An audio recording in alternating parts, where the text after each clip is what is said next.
représentés à Londres par le président de la Chambre basse du Parlement.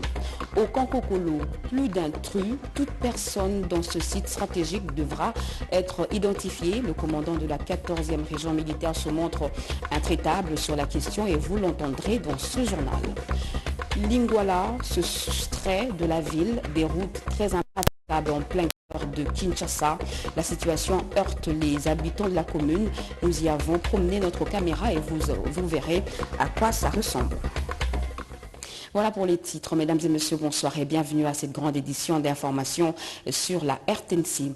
L'agression de la RDC par le Rwanda, encore une fois dénoncée avec la dernière énergie au 11e sommet des chefs d'État à Bujumbura. Le président de la République, Félix Antoine Tshisekedi Tshilombo, dénonce et exige une évaluation sérieuse de la mise en œuvre de cet accord, car cela fait 10 ans que 13 pays africains et 4 institutions garantes signé l'accord cadre de Nairobi censé ramener la paix en République démocratique du Congo. Après une décennie, la situation sécuritaire s'empire dans l'est de la RDC avec l'agression de M23 sous couvert du Rwanda jusqu'à Kusema. Se sont écoulés depuis que 13 pays africains, les Nations Unies, l'Union africaine, la CIRGL et la SADC comme institutions garantes, signaient à Addis Abeba en Éthiopie l'accord cadre pour la paix, la sécurité et la coopération pour la RDC et la région. 10 ans après, les signataires se retrouvent à Bujumbura pour leur 11e sommet autour de cette initiative qui avait suscité beaucoup d'espoir pour une paix durable à l'est de la République démocratique du Congo et dans la sous-région. De toute évidence, tous les signataires se sont rendus compte du manque de résultats attendus et de la détérioration de la situation sécuritaire sur le terrain du fait des visées expansionnistes et bellicistes de l'un des signataires, à savoir le Rwanda. Dans leurs différentes allocutions d'ouverture, les chefs d'État et des représentants des institutions garantes ont plaidé pour une évaluation sérieuse de cet accord avant d'envisager sa revitalisation. Président sortant du mécanisme régional de suivi de l'accord cadre et président en exercice de la SADC, le chef de l'État, Félix Antoine Tshisekedi Tshilombo, a clairement interpellé ses pairs face à l'agression avérée et documentée du Rwanda. Hélas, c'est avec une profonde amertume et une grande désolation que nous constatons, 10 années après l'entrée en vigueur de cet accord, la rupture de ce pacte collectif par un État signataire, j'ai cité la République du Rwanda, qui, sous couvert du mouvement terroriste du M23, pourtant défait, et qui l'a ressuscité, s'est donné la liberté d'agresser et d'envahir une partie de la province du Nord Kivu en République démocratique du Congo. Et ceci en totale violation de l'engagement régional numéro 3 de l'accord cadre dont il est signataire, de même que les chartes des Nations Unies et de l'Union africaine dont il est partie prenante, le tout sur fond d'exploitation illégale de nos ressources naturelles. Cette attitude délibérée et plus d'une fois réitérée par un État signataire ne nous impose un choix tout autre que la revitalisation de cet accord tel que l'a notamment recommandé le Conseil de paix et sécurité de l'Union africaine lors de la 1140e session le 17 février dernier en marge du 26e sommet de l'Union africaine. Le contexte de la tenue de ce sommet nous commande donc de procéder à une évaluation lucide de ce qui aurait pu être fait, c'est-à-dire entreprendre une réflexion approfondie sur le chemin parcouru, dès lors que pour nos peuples, et le mien en particulier, nous sommes encore à la croisée des chemins. Ainsi donc, l'évaluation de l'état de mise en œuvre de nos engagements respectifs dans le cadre de l'accord cadre ne saurait être un exercice limité au seul pays de la région. Celui-ci devrait, sans nul doute, également requérir l'implication d'autres partenaires ainsi que celle des institutions garantes. Après avoir présidé cette instance au cours de l'année 2022, le président de la République, Félix-Antoine Tshisekedi Tshilombo, a passé les flambeaux de la présidence à son homologue burundais, Évariste Ndayishimiye. Le chef de l'État congolais s'en va avec les sentiments du devoir accompli. Dans le cadre de l'accord d'Addis Abeba, le gouvernement congolais s'était engagé, entre autres, à mener des réformes sécuritaires institutionnelles susceptibles de renforcer l'autorité de l'État, promouvoir la décentralisation et la réconciliation nationale. Des millions de regards à travers le monde étaient braqués ce matin, 6 mai, dans la matinée sur le Royaume-Uni pour le couronnement du roi Charles III. Cette cérémonie symbolique combinant un service religieux et un apparat. La République démocratique du Congo a marqué sa présence par le truchement du président de l'Assemblée nationale, Christophe Mbosoko Diampwanga, représentant personnel du chef de l'État, Sylvie Moembo. Le roi Charles III a été intronisé et couronné roi d'Angleterre ce samedi 6 mai 2023 à Londres, 70 ans après sa mère Elisabeth. Cette cérémonie riche en couleurs a connu la participation de plusieurs délégations venues du monde entier. Parmi elles, la délégation congolaise conduite par le président de l'Assemblée nationale, Christophe Mbosoko Diampwanga. En marge de ce couronnement, le speaker de la Chambre basse du Parlement a eu des entretiens avec la présidente du Conseil de l'Union européenne, le secrétaire général de l'Organisation maritime internationale, mais aussi avec les chefs d'État sénégalais, Mauritanie, croates, hongrois, français, irakiens et de la Guinée-Bissau. Auprès de toutes ces personnalités, le représentant du chef de l'État à Londres a fait le plaidoyer de la République démocratique du Congo. Lors de cette cérémonie de couronnement, le roi Charles III était accompagné de la reine Camilla. Les sénateurs britanniques ont évoqué avec le président de l'Assemblée nationale RD congolais, Christophe Mbosoko Diampwanga, les questions liées au secteur agricole, à l'énergie et au transport en RDC, notamment par la desserte de vols de British Airways entre Kinshasa et Londres. Ces parlementaires ont profité du passage du président de l'Assemblée nationale à Londres pour évoquer de ces opportunités d'affaires au Congo. Par cette rencontre, l'Assemblée nationale de la République démocratique du Congo et la Chambre de Lords veulent activer la diplomatie parlementaire entre la République démocratique du Congo et la Grande-Bretagne. En RDC, précisément au Sud Kivu, au moins 200 personnes ont trouvé la mort à Calais suite aux inondations. Le bilan ne cesse de s'alourdir. Réunis au Conseil de ministres comme chaque vendredi sous la houlette du président de la République, la question de cette catastrophe naturelle a été évoquée. Un deuil national d'un jour sera décrété le lundi 8 mai sur toute l'étendue du territoire national avec le drapeau en berne en mémoire de nos compatriotes qui ont perdu la vie.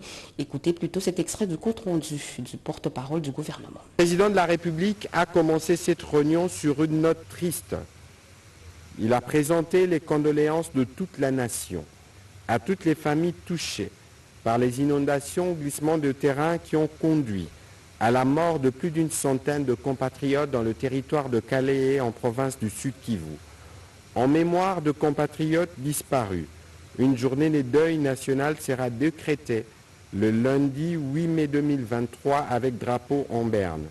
Dans les heures qui suivent, une mission gouvernementale se rendra sur place pour appuyer le gouvernement provincial dans la gestion de cette catastrophe. Revenant à sa communication, le président de la République l'a axé sur 3 points. 1. Du projet de construction et réhabilitation de l'aéroport de Ndjili.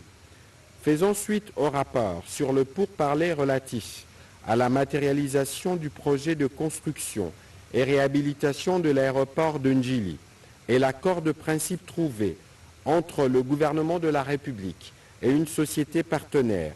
Le président de la République a salué ce projet d'intérêt stratégique. Dans sa concrétisation, il permettra à notre pays d'offrir aux différentes compagnies aériennes nationales et internationales une infrastructure aéroportuaire moderne répondant aux standards internationaux du trafic aérien sans cesse croissant. Pour le président de la République, la matérialisation de ce projet doit s'inscrire dans une dynamique d'aménagement des espaces et d'urbanisation moderne progressive de communes avoisinant l'aéroport international de Ndjili. Le gouvernement est appelé à y accorder une attention soutenue afin que toutes les étapes administratives soient réalisées avec diligence et dans le respect des prescrits légaux et réglementaires en la matière. Le Premier ministre a été encouragé à assurer une coordination soutenue de ministres concernés. Inondation meurtrière de Calais dans la province du Sud Kivu, le bilan ne fait que s'alourdir après la fouille dans les décombres. L'on compte actuellement plus de 200 morts. Tous ont été inhumés aujourd'hui et les recherches se poursuivent. Plus de précisions avec l'administrateur du territoire que nous avons joint au téléphone, Thomas Bakenga, relate les faits. Autour des touches là-bas, à Calais, il a pris à étudier pendant plus d'une heure. Mais d'une partie, on a vu qu'elle a ravagé au-dessus de la colline des hauts plateaux là-bas. Ça a rapporté, la colline a apporté des maisons.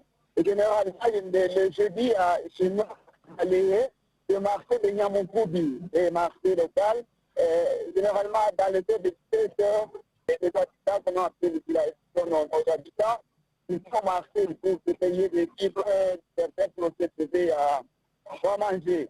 Et du côté de Nyamoukoubi, comme c'était des marchés, il y a aussi une nouvelle qui a aussi créé d'autres dégâts et qui aussi n'a pas anticipé. Et les fonds sont partis et les talons. Et certains sont partis dans les eaux de Tchad. Et c'est ça dans ce Tchad. Et le Tchad, c'était maintenant là, on venait d'inhumer au niveau des bouchons, 139 morts, soit des kilos de chemin retrouvés dans le décombres de la boue.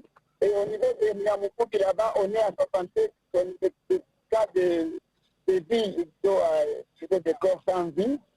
C'est-à-dire donc, on est en train de chercher encore les corps dans les décombres. Ce n'est qu'un bilan provisoire, les différents n'en comptent pas encore parce que vous voyez que comme la colline est descendue à affaiblir les gens, il y a les autres chats, on ne peut pas encore identifier les chats réels. Calais compte les morts après le passage de Dame la pluie, plus de 200 morts, mais aussi plusieurs ménages se retrouvent aujourd'hui sans toit. Les nombreux sinistrés lancent un appel à la détresse aux personnes de bonne volonté de leur venir en aide. Regardez. Ils se sont réunis en urgence, les ressortissants du territoire de Calais, vivant dans la ville-province Kinshasa, afin de passer au crible la situation catastrophique qui se vit présentement dans ces coins du pays, communiant avec leurs frères et sœurs encore vivants, envie de partager leurs douleurs, tout en déplorant les énormes pertes en vies humaines et grands dégâts matériels survenus au soir du jeudi 4 mai dernier, des suites de graves pluies diluviennes dans la localité de Bouchouchou, catastrophe naturelle ayant entraîné des grandes désolations dont les bilans restent encore provisoires. Regroupés autour de leur président, les bourgmestres de la commune de Lingwala, Norbert Bouchiga Zouindoula, ces dignes filles et fils de Calais ont lancé un cri de détresse et un SOS auprès des autorités compétentes du pays pour une série d'interventions auprès de nos compatriotes vivant dans cette partie de la République. Après avoir appris la triste nouvelle de la catastrophe naturelle, invite les pouvoirs publics, gouvernement central et provincial, d'envisager des mesures d'urgence telles que déclarer les territoires de Calais comme sinistrés, envisager les mesures d'assistance humanitaire urgente, enterrement et prise en charge des soins de santé des blessés. Enfin, remettre en état de praticabilité la route de la nationale numéro 2. À travers cette déclaration, ces ressortissants du territoire de Calais vivant à Kinshasa saluent l'élan de solidarité nationale dont sont bénéficiaires les victimes des dernières pluies diluviennes à travers le deuil national décrété pour ce lundi par le gouvernement de la République. Situation humanitaire, on en parle encore avec les déplacés victimes des événements de Kwamouth en situation difficile à Kinshasa. Heureusement, ils ont été assistés par les notables de la communauté Teke vivant à Kinshasa, conduite par le président Jacques Bekwame. Des vivres et non-vivres leur ont été remis. Guy Blaise Kitiki et Dieu merci Suikar. Des événements malheureux se sont produits dans les territoires de Kwamouth, entre les Teke et les Yaka qui ont causé des dégâts énormes et même des déplacés se sont rués en masse à Kinshasa, principalement dans le quartier Mombele qui héberge quasiment les Teke victimes. Après l'appel lancé par les notables de la communauté Teke, des personnalités ont mis la main à la poche, entre autres le président du Sénat Modeste Bahati Lukwebo, dont les efforts ont été ressentis par les bénéficiaires à travers le président Jacques Bekome. Des habits, des savons, des pannes, des sommes importantes et de vivres leur ont été remis. Nous avions organisé depuis le 15 octobre 2022 une collecte à l'endroit des déplacés de Kwamutu. On nous a demandé de sélectionner 5 villages Téké où les gens sont démunis.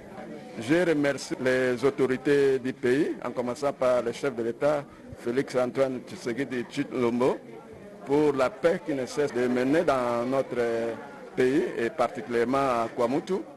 Et puis le gouvernement, ça me le connaît, pour les efforts qui ne cessent de déployer. Le président du Sénat, professeur Modeste Bati Lokwebo, parce que c'est lui qui a donné l'impulsion pour cette collecte. À l'issue de cette rencontre à caractère social, les bénéficiaires ont dit toute leur satisfaction au président de la République, au président de la communauté Téké, mais aussi et surtout à toutes les personnalités et au gouvernement pour les efforts de paix. Leur désir est de rentrer dans leur milieu de vie.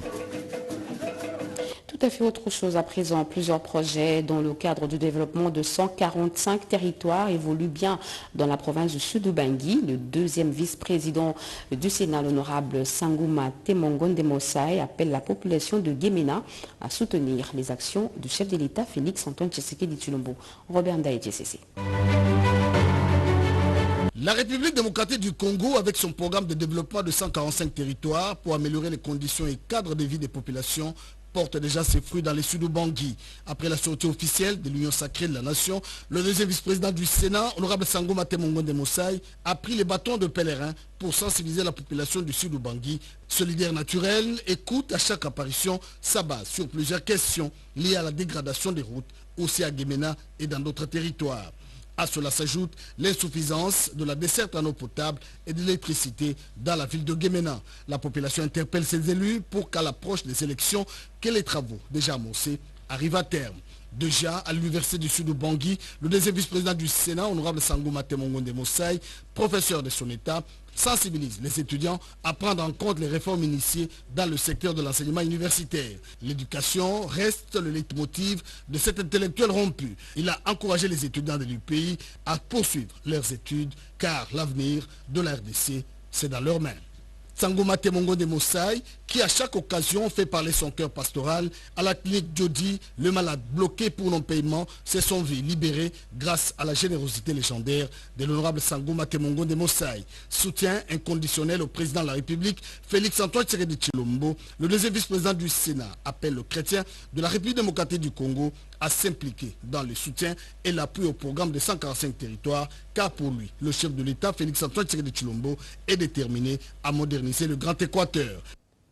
Nous vous l'avions dit en titre, la majorité des avenues de la commune de Lingwala se trouvent dans un état défectueux. À cela s'ajoutent les câbles électriques dénudés et pour couronner le tout, les inondations, un cocktail mortel qui arrache les vies à des paisibles citoyens après chaque averse.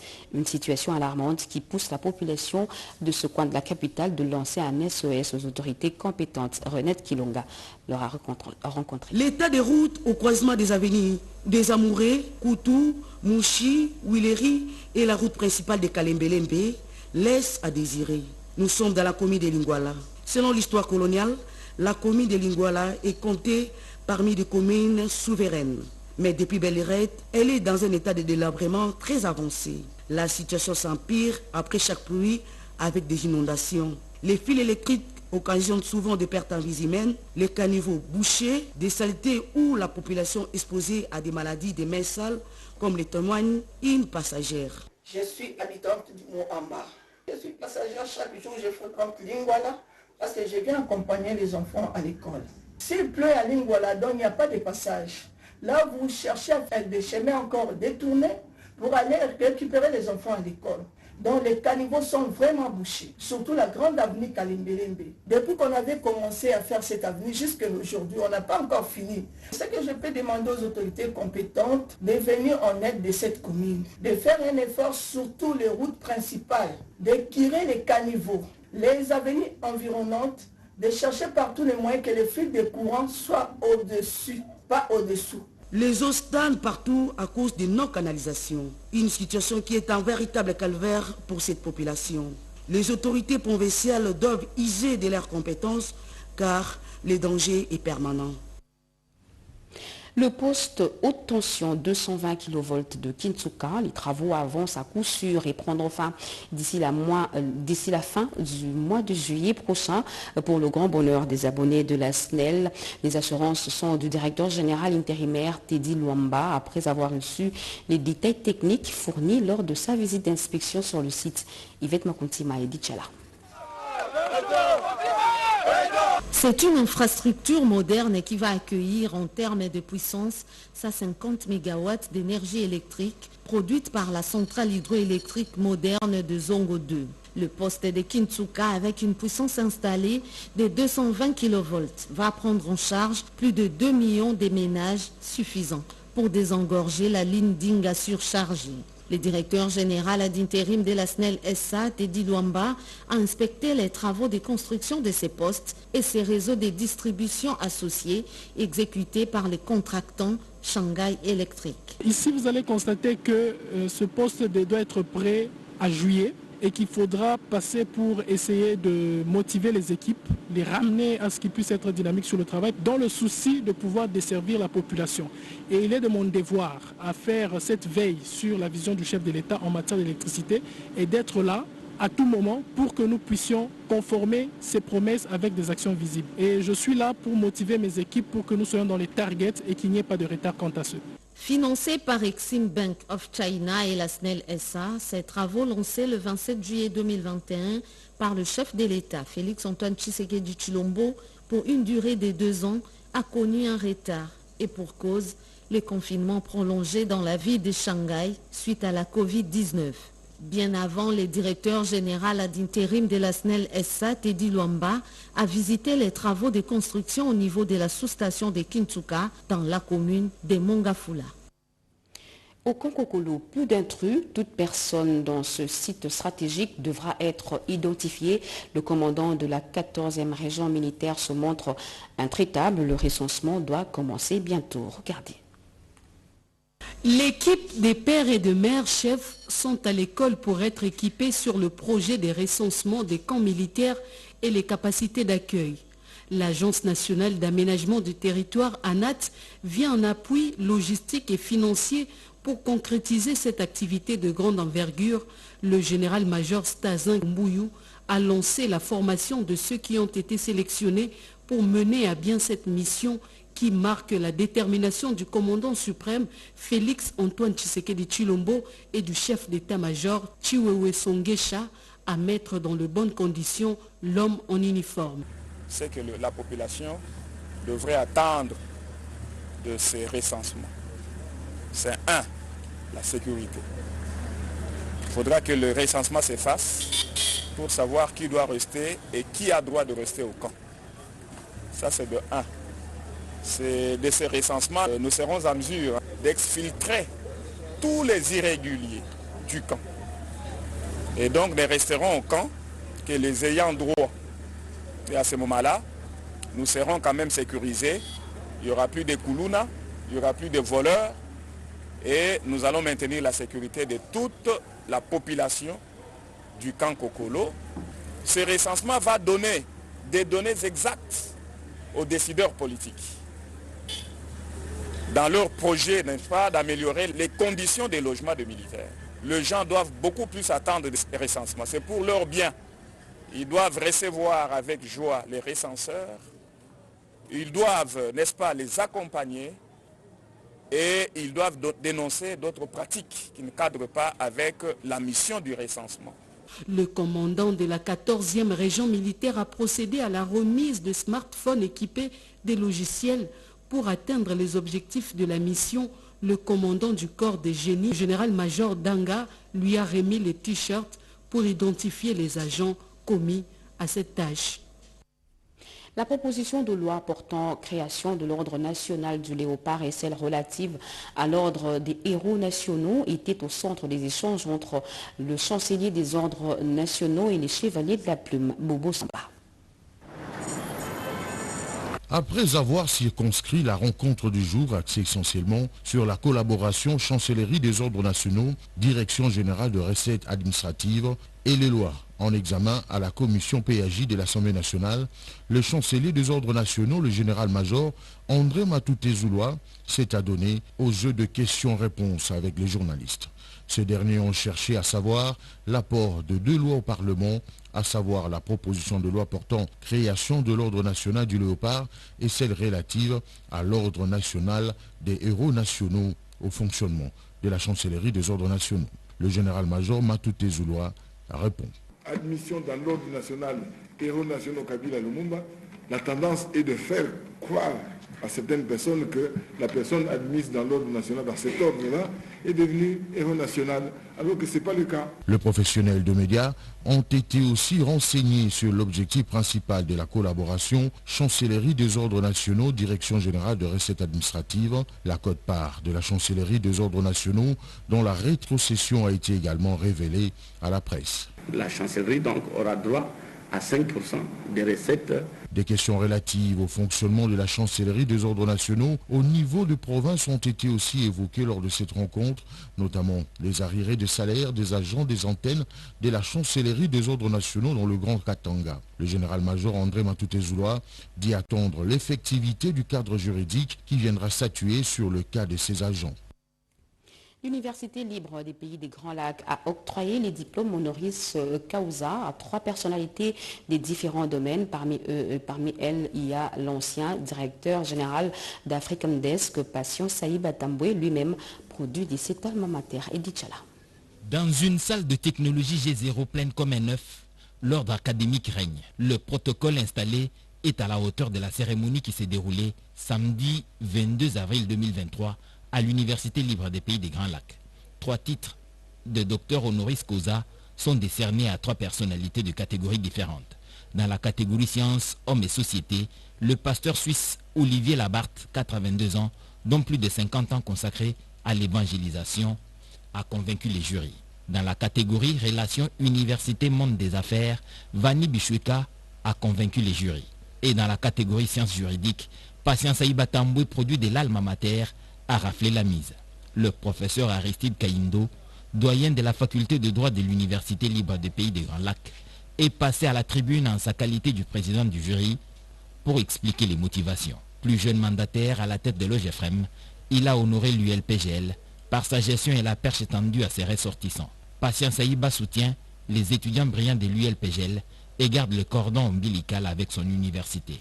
À présent consultant international en logistique et directeur général d'African Desk, sa percée est un honneur pour cette université. Absent du pays, c'est par vidéoconférence qu'il est intervenu. Le recteur de l'ULPGL, le professeur Loiseau Missona Joseph, est convaincu du travail. Pour choisir, il y a un critérium.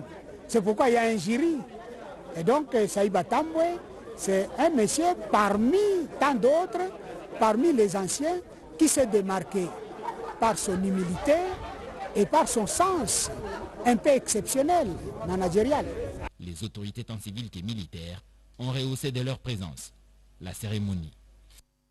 Restons dans ce chapitre de l'issue pour vous dire que tous les membres du comité de gestion des différentes universités de la République démocratique du Congo se sont déportés à Kolwezi, chef-lieu de la province de l'Alaba. Ils sont allés participer à la première réunion du conseil d'administration des universités. Regardez. Ouvert mercredi 3 mai, les travaux de la 45e session ordinaire du conseil d'administration des universités du Congo se sont clôturés ce jeudi 4 mai 2023 dans la ville de Kolwezi. 2 jours d'une véritable autopsie sur le fonctionnement des universités en RDC. Après échange axé sur la pédagogie et les instructions du ministère national de l'enseignement supérieur et universitaire, les participants, membres des conseils d'administration des différentes universités du pays, ont abouti à des recommandations, notamment doter les universités des fonds de recherche, infrastructures, auditoires, bibliothèques, laboratoires, ainsi que d'autres moyens financiers et matériels appropriés et conséquents. Le recteur de l'université de Kolwezi, institution qui a brillamment abrité ses assises, se dit l'homme le plus heureux de voir son institution rester gravée dans les annales de l'histoire de l'enseignement supérieur en RDC. C'est le retour aux sources pour bien concrétiser les réformes qui sont porteuses d'espoir et d'un développement harmonieux de notre pays. ouverte par le ministre provincial de l'Intérieur, Deodat Kapenda Wakapenda, au nom de Madame Fifi Massou Kassaini, dont l'accompagnement est indubitable dans les initiatives de l'enseignement supérieur au Lualaba.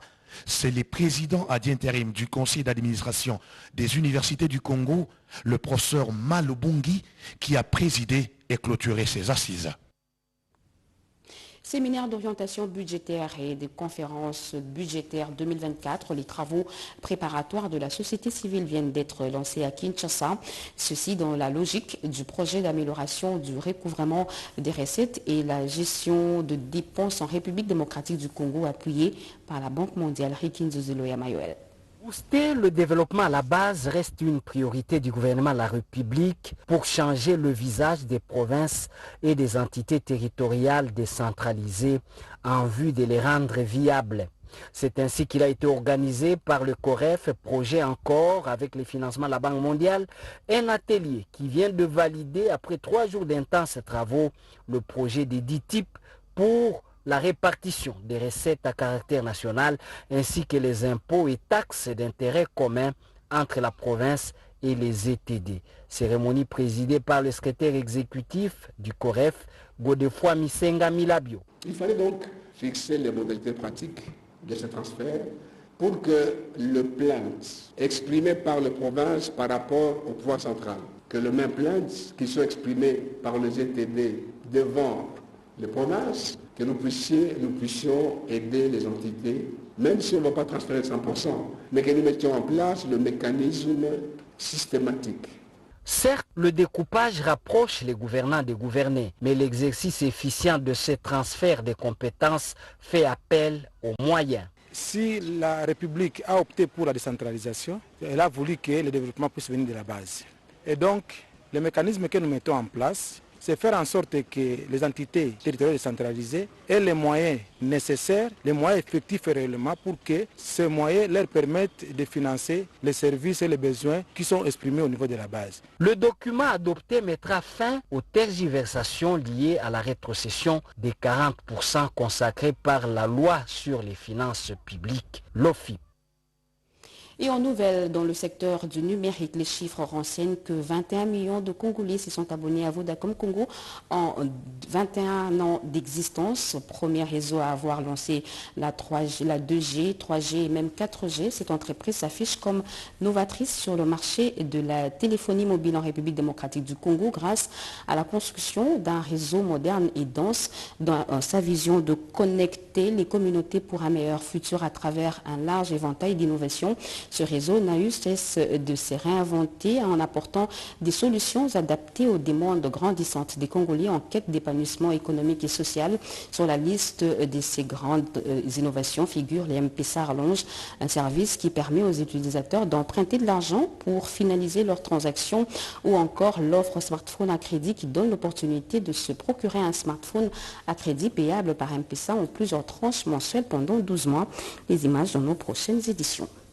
Et en images, Abu Dhabi accueille ce lundi 8 mai la 12e édition de la conférence annuelle sur les investissements. La République démocratique du Congo sera présente à ce rendez-vous d'affaires. Les stands pour exposer les produits Made in DRC prennent déjà possession du site.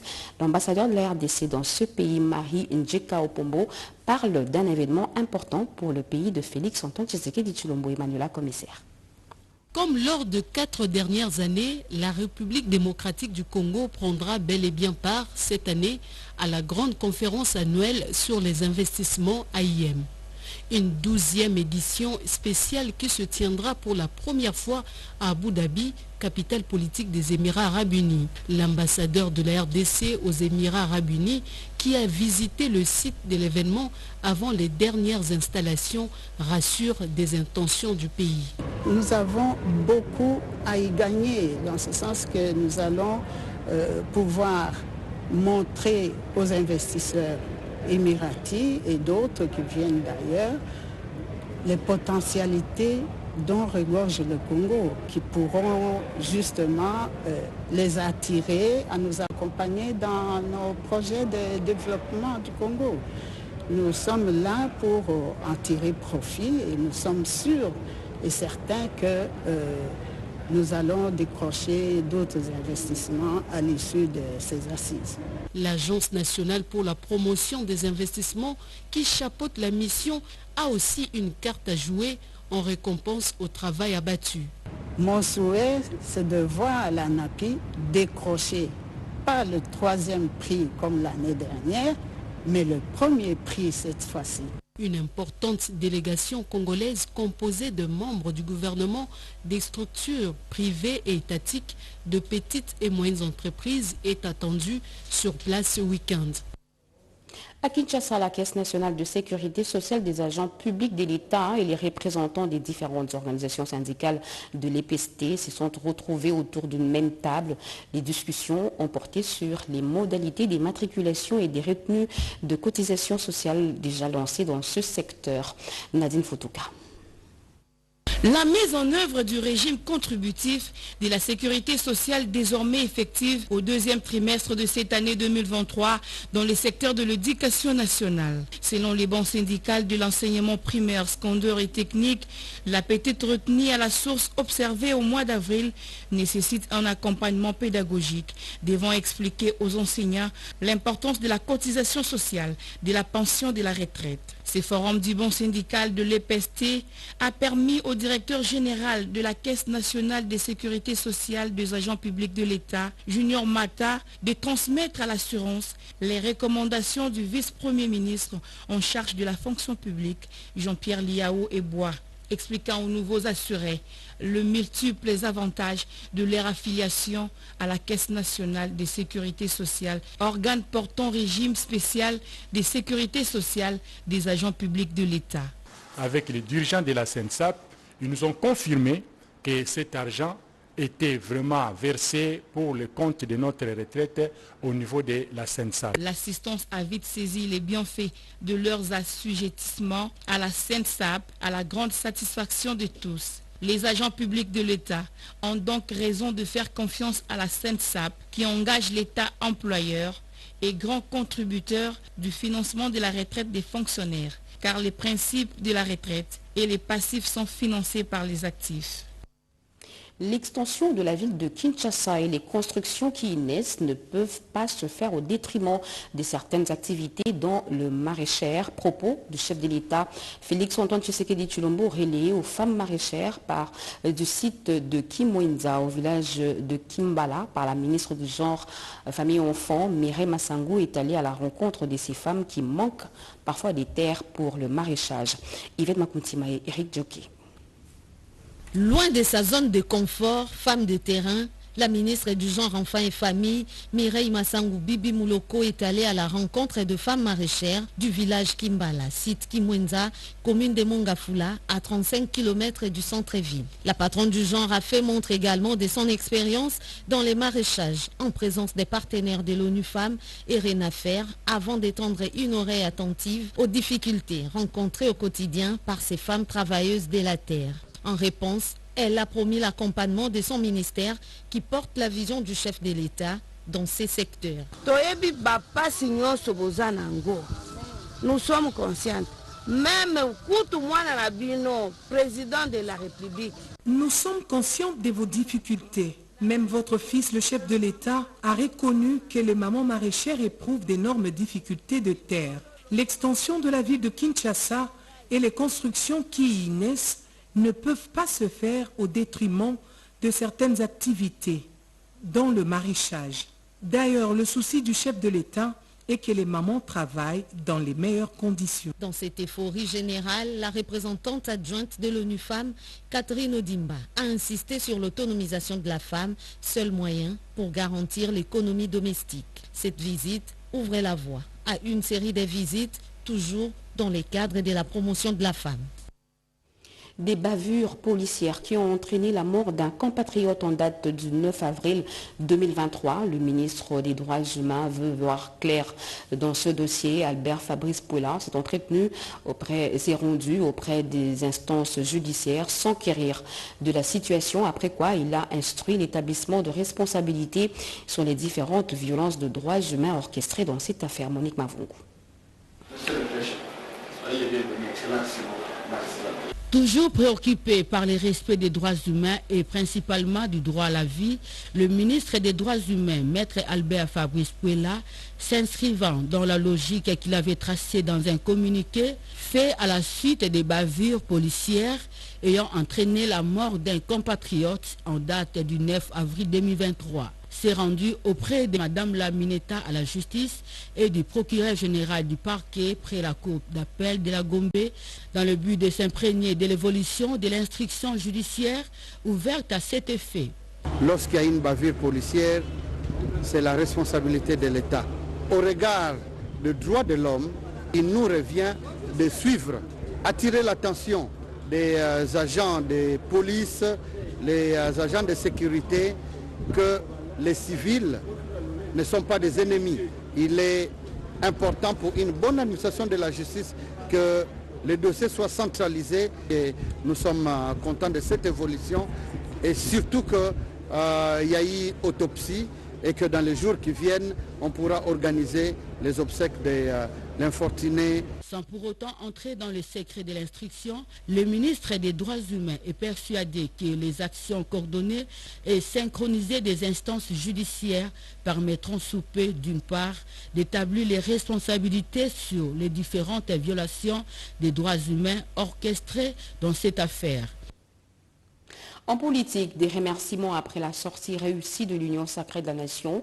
Le secrétaire général de l'UDPS, Augustin Kabouya, était devant les militantes et militants pour saluer la motivation et la bravoure dont ils ont fait montre pour la réussite de cet événement. Alain Bikaï. Après les cartons pleins de l'Union sacrée au stade des martyrs de Kinshasa, le chef de l'état-major de l'UDPS a battu encore les rappels des troupes ce jeudi 4 mai. Les cadres et combattants du parti cher à Félix, Antoine Tshisekedi, ont été remerciés par leur secrétaire général pour la mobilisation observée lors de la sortie officielle de l'Union sacrée de la Nation. Vous devez garder les cadres pour les batailles électorales de cette année en vue de la réélection de Félix Antoine Tshisekedi Tshilombo et accorder au parti la majorité pour que l'UDPS dirige la primature à Rancherie Augustin Kabouya. C'était aussi l'occasion pour lui d'attirer l'attention de l'assistance sur des attaques stériles orchestrées par certaines officines politiques contre sa personne. Face à toutes ces attaques, Augustin Kabouya reste imperturbable et focalisé sur les seconds mandats du chef de l'État. Pour atteindre cet objectif, le secrétaire général recommande aux uns et aux autres de surmonter les clivages partisans qui ne profitent pas au parti, surtout s'unir autour de l'essentiel. Un prix en récompense pour sa gestion orthodoxe de la chose publique. Le directeur général des lignes maritimes congolaises, Jean-Claude Mukendi, s'est vu honoré au regard des réformes engagées pour la relance de l'armement national. Le commerce maritime en République démocratique du Congo, les concepts a pris tout son sens à travers les réformes amorcées au sein de lignes maritimes congolaises et piloté par le nouveau comité de gestion avec à sa tête Jean-Claude Mukendi Mbiamwenza, directeur général. Des efforts inlassables aujourd'hui récompensés par le diplôme de mérite de Global pour sa bonne gouvernance, calqué sur la vision du développement de chef de l'État, Félix Antoine Tshisekedi Tshilombo.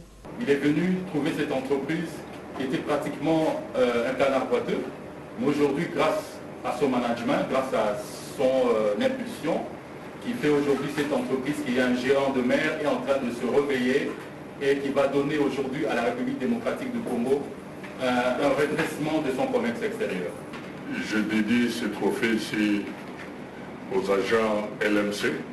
Pour nous, aux lignes maritimes congolaises, le peuple d'abord, c'est les agents LMC d'abord. Ça reflète notre volonté d'appliquer le plan de relance 2023-2027 qui a comme soubassement l'affirmation des lignes maritimes congolaises dans son rôle d'armement d'État et de transporteurs maritimes par voie de mer par excellence. Jean-Claude Mukendi Mbiamwenza compte imprimer une nouvelle forme de management pour remettre le LMC sur le rail.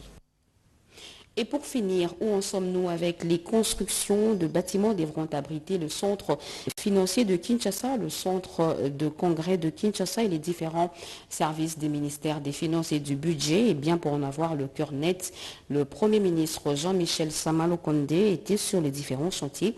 Question d'évaluer les travaux. Regardez. Dans les jours à venir sortira des terres un imposant bâtisse qui va abriter les centres financiers et des congrès de Kinshasa, ainsi qu'un hôtel au bénéfice des ministères des Finances, du Budget et leurs services connexes. 7 mois après le lancement des travaux, le Premier ministre et chef du gouvernement s'y est rendu pour évaluer les niveaux d'exécution des travaux assurés par les entreprises turques Milvest Group et Miller Holding. Jean-Michel Sama Lukonde King est plus que confiant. En tout cas, il y a une vitesse assez impressionnante sur l'évolution des travaux. Je suis content de voir tout ce qui va connecter en fait, ce centre financier. Nous aurons un centre de congrès, nous aurons bien sûr un hôtel qui pourra aussi accueillir tous ces congressistes qui viendront et nous aurons les autres services rattachés qui pourront directement interconnecter à travers ce centre et permettre finalement d'avoir plusieurs opérations en un seul endroit et les 2 services financiers qui servent justement le gouvernement, notamment le ministère du Budget et le ministère des Finances. Je suis un peu satisfait de voir le niveau des travaux et espérer, comme ça a été annoncé, qu'on puisse les avoir à la fin de cette année. À côté de cela, bien sûr, d'autres projets sont à côté de celui-ci, notamment l'office de route qui va venir et puis l'amélioration et l'embellissement au niveau du palais de justice qui pourront aussi être intégrés. Et donc ce sont des travaux à encourager. Je félicite en tout cas ce qui est fait à ce stade ici et qui devrait être pris comme un peu modèle et nous servir pour d'autres infrastructures de la même envergure parce que le pays en a vraiment besoin.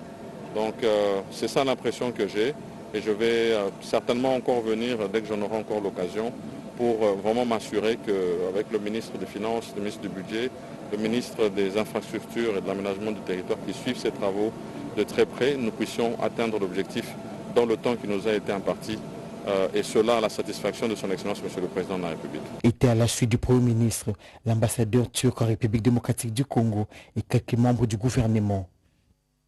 Fin de ce journal, mesdames et messieurs, merci d'avoir suivi. Merci à vous qui nous suivez à King et dans le Kwango. Vous êtes sur la RTNC, l'actualité continue sur nos antennes. Retrouvez à 23h Mamie France Zaina, demain 20h, Bobette et Ngali Samba. Moi, j'aurai le plaisir de vous retrouver la semaine prochaine, Inch'Allah.